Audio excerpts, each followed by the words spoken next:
Om.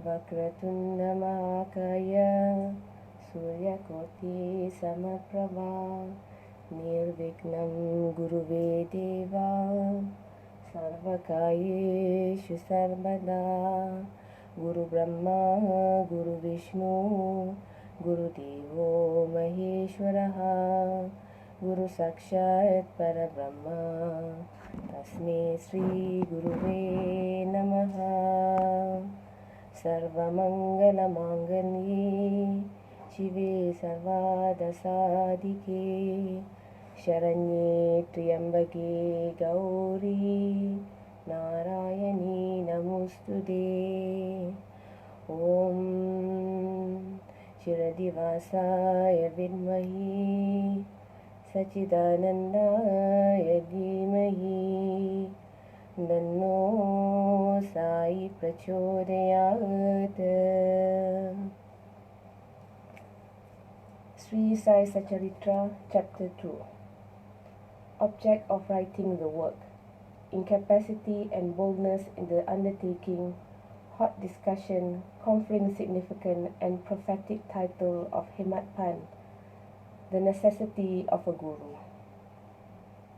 In the last chapter, the author mentioned in the original Marathi book that he would state the reason that led him to undertake the work and about the persons qualified to read the same, and such other points.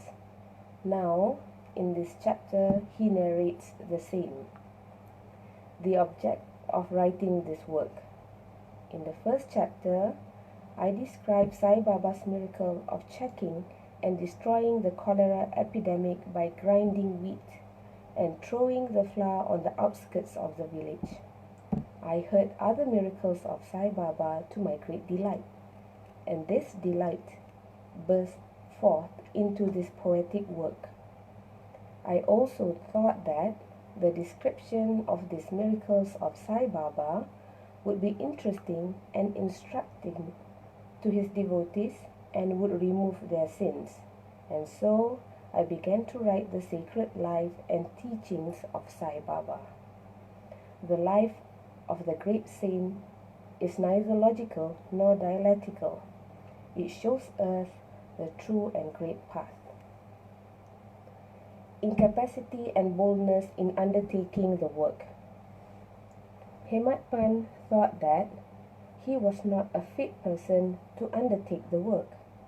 He said, I do not know the life of my intimate friend, nor do I know my own mind. Then, how can I write the life of a saint, or describe the nature of incarnations, which even the Vedas were unable to do? One must be a saint himself before he could know other saints. Otherwise, how can I describe their glory? To write the life of a saint is most difficult. One may as well be able to measure the depth of the seven seas, or enclose the sky with cloth trappings. I knew this was the most venturous undertaking, which might expose me to ridicule. I therefore invoked Sai Baba's grace. Om Sai Ram. The premier poet, saint of Maharashtra, Sri Dhyaneshwar Maharaj, has stated that the Lord loves those who write the lives of saints, and the saints also have their own peculiar method of assigning the service, which the devotees long for. The saint inspires the work.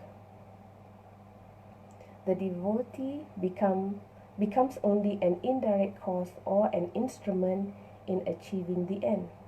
For instance, in 17,000 Shaka year, the poet Mahipati aspired to write the lives of saints.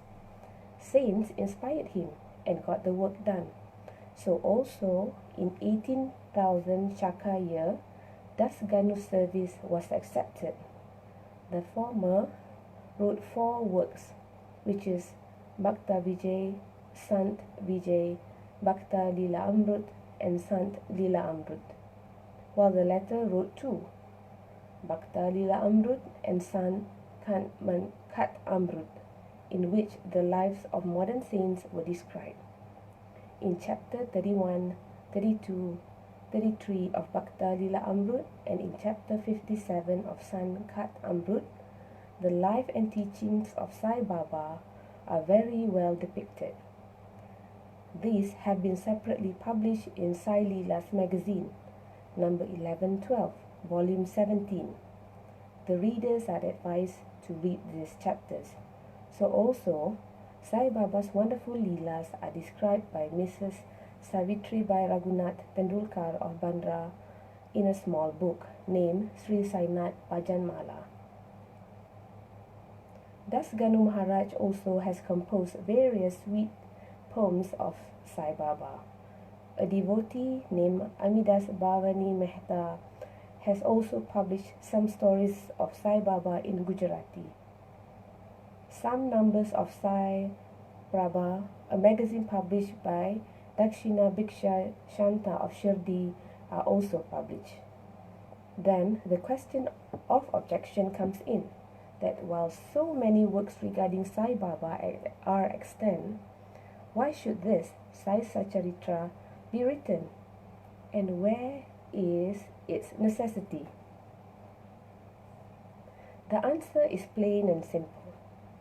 The life of Sai Baba is as wide and deep as the infinite ocean, and all can dive deep into the same and take out precious gems of knowledge and bhakti and distribute them among the aspiring people. The stories, parables, and teachings of Sai Baba are very wonderful. They will give peace and happiness to the people who are afflicted with sorrows and heavily loaded with miseries of this worldly existence, and also bestow knowledge and wisdom both in worldly and in spiritual domain.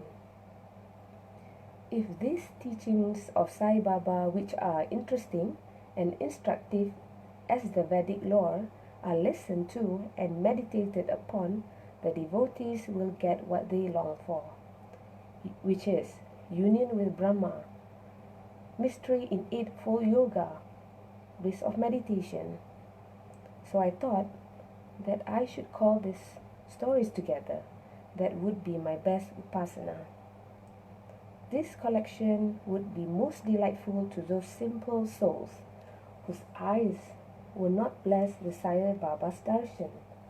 So I set about collecting Sai Baba's teaching and expressions, the outcome of his boundless self-realization. It was Sai Baba who inspired me in this matter. In fact, I surrendered my ego at his feet and thought that my path was clear and that he, Sai Baba, would make me quite happy here and in the next world. I could not ask Sai Baba to give me permission for this work, so I requested Mr. Madhava Rao Deshpande, which is also known as Shama, who is Baba's most intimate devotee, to speak to him for me. He pleaded my cause and said to Sai Baba, "This Anna Sahib wishes to write your biological. Don't say that you are poor fakir and there is no necessity to write it. But if you agree and help him, he will write, or rather, your grace will accomplish the work. Without your consent and blessing, nothing can be done successfully." When Sai Baba heard this request, he was moved and blessed me with giving me his udi, which is a sacred ash, and placing his boon-bestowing hand on my head, and said, "Let him make a collection of stories and experiences. Keep notes and memos. I, Baba, will help him. He is only an outward instrument. I should write my autobiography myself and satisfy the wishes of my devotees. He should get rid of his ego, surrender it at my feet. He who acts like this in life, him I help the most. What of my life stories? I serve him in his house in all possible way. When his ego is completely annihilated and there is left no trace of it, I, Baba, shall enter into him and shall write my own life stories. Hearing my stories and teachings will create faith in devotees' heart, and they will easily get self-realization and bliss. Let there be no insistence on establishing one's own view, no matter to refute others' opinion, no discussion of pros and cons of any subject. This is what Baba says. Significant and prophetic title. The word discussion put me in mind of my promise to begin the story of my getting the title Hematpan, and now I begin to relate the same. I was on close friendly terms with Kaka Sahib Dixit and Nana Sahib Chandolkar. They pressed me to go to Shirdi and have Baba's darshan, and I promised them to do so. But something in the meanwhile turned up, which prevented me from going to Shirdi. The son of a friend of mine at Lonavala fell ill. My friend tried all possible means, physical and spiritual, but the fever would not go away. At length, he got his guru to sit by the bedside of his son, but this too was of no use. Hearing this, I thought, what was the utility of the guru if he could not save my friend's son? If the guru can't do anything for us, why should I go to Shirdi at all? Thinking this way, I postponed my Shirdi trip, but the inevitable must happen, and it happened in my case as follows. Mr. Nana Sahib Chandolkar, who was a divisional officer, was going on tour to Basin. From Tana, he came to Dadar and was waiting for a train bound for Basin. Meanwhile, a Banda local turned up. He sat in it and came to Bandra, and sent for me and took me to task for putting off my Shirdi trip. Nana's argument for my Shirdi trip was convincing and delightful, so I decided to start for the Shirdi trip the same night. I packed up my luggage and started for Shirdi. I planned to go to Dadar and from there to catch the train for Manmat, and so I booked myself for Dadar and sat in the train. While the train was to start, a Mohammedan came hastily to my compartment and, seeing all my paraphernalia, asked me where I was bound to. I told him about my plan. He then suggested that I should go straight to Boribunder and not wait at Dadar, as the Manmat mail did not stop at Dadar.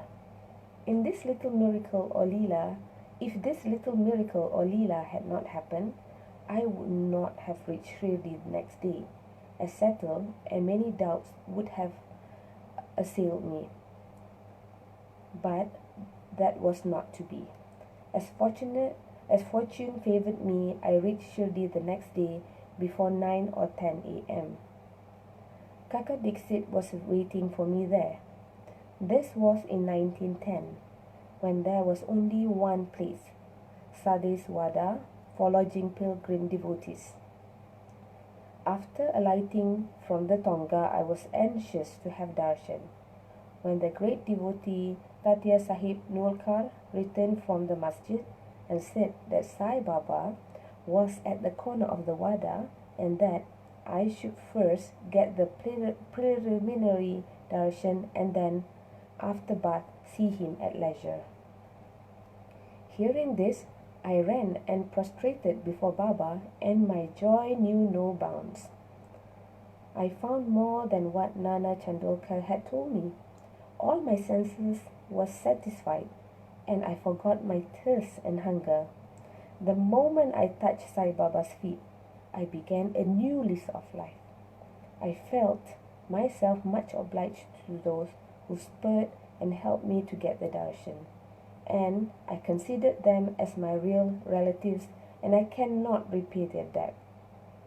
I only remember them and prostrated mentally before them.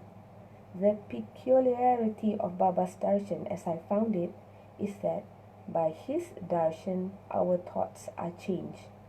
The force of previous action is gone, and gradually non-attachment or dispassion towards worldly objects grows up.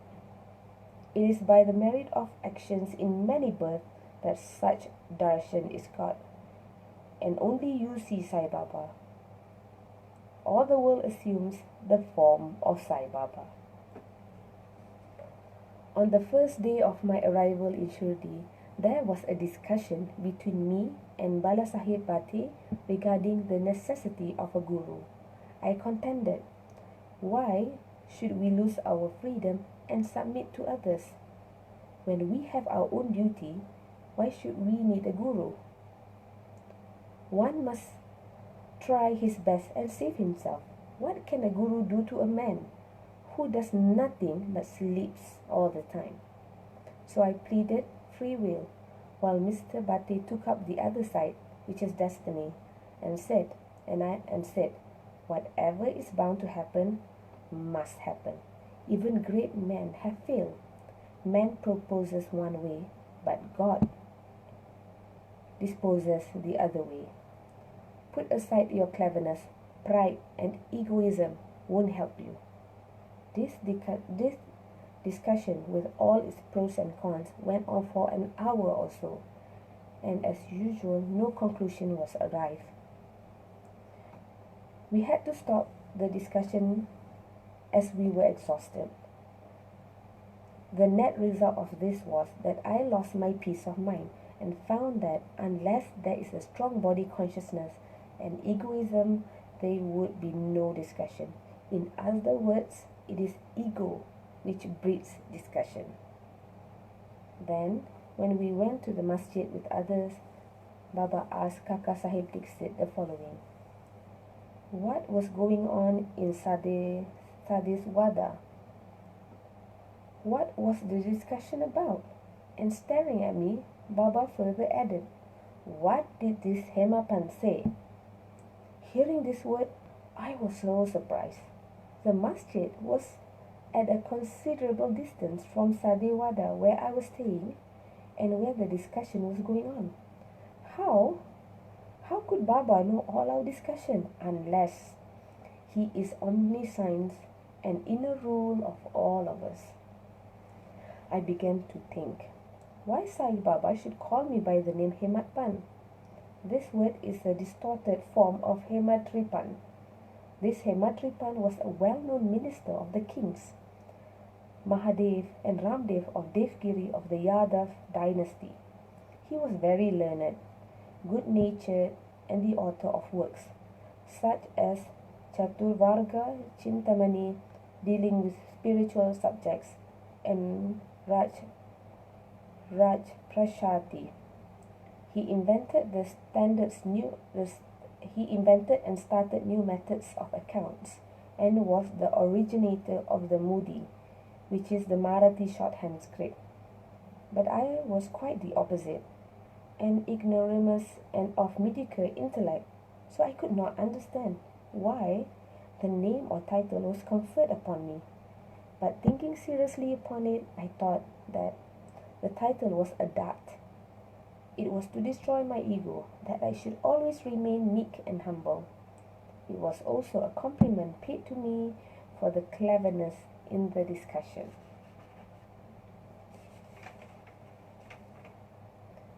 Looking into history, we think that Baba's word, calling Mr. Dabulkar by the name Hematpan, was significant and prophetic, as we find that he looked after the management of Sai Sanastan very intelligently, kept all the accounts properly, and was also the author of such a good work, which is the Sai Satcharitra, which deal with such important and spiritual subjects as Dhyan, bhakti, dispassion, self-surrender, and self-realization. Hemad Pan has left no note, no memo about what Baba said regarding this subject, but Kaka Sahib Dixit has published his notes regarding this matter. Next day, after Hemad Pan meeting with Sai Baba, Kaka Sahib went to Baba and asked, Baba, where to go? And then Baba said, high up. Then the man said, where is that way? Baba said, there are many ways leading there. There is one way from here, in Shirdi also. The way is difficult. There are tigers and wolves in the jungle on the way. I asked, but Baba, what if we take a guide with us? And then Baba answered, then there is no difficulty. The guide will take you straight to your destination, avoiding wolves, tiger and ditches on the way. If there is no guide, there is the danger of you being lost in the jungles or falling into the ditches. Mr. Dabolka was presented on this occasion, and he thought that this was the answer Baba gave to the question, whether it was necessary to have a guru or not. And he thereupon took the hint that no discussion whether man is free or bound is of any use in spiritual matters, but on the contrary, real paramartha is possible only as the result of the teachings of the Guru, as it illustrates in this chapter of the original work in the instances of great avatars like Ram and Krishna, who had to submit themselves to their gurus, Vashishta and Sandipani respectively, for getting self-realization, and that the only virtues necessary for such progress are faith and patience. Bow to Shri Sai, Om Sai Ram, peace be to all. This is the end of chapter 2, and we shall continue tomorrow, Sai Satcharitra, chapter 3. Om Sai Ram.